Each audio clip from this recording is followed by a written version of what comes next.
tere, mina olen Jan Ross. Hakkan sel kevadel gümnaasiumit lõpetama ja valisin üheks riigieksamiks inglise keele. Nüüd, kus eksam hakkab aina lähemale jõudma, leian, et on viimane aeg ennast käsile võtta. Sellepärast lähen kevadvahel riigieksamiks valmistumise intensiivkursustele Läänemerel, mis toimub Rootsi kruiisilaeval ning peale inglise keele saab valida ka eesti keele, bioloogia, geograafia, matemaatika ning keemia vahel. 14 tundi intensiivset õppetööd, tagasiside on otse õpetajalt ning koolitajaks on omalugune professionaal Henrik Salum.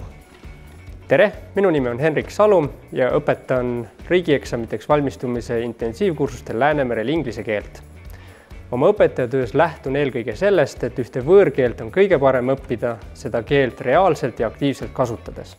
Seetõttu eeldan oma õpilastelt ja kursuslastelt aktiivset sekkumist, oma arvamuste avaldamist ja loomulikult palju küsimusi.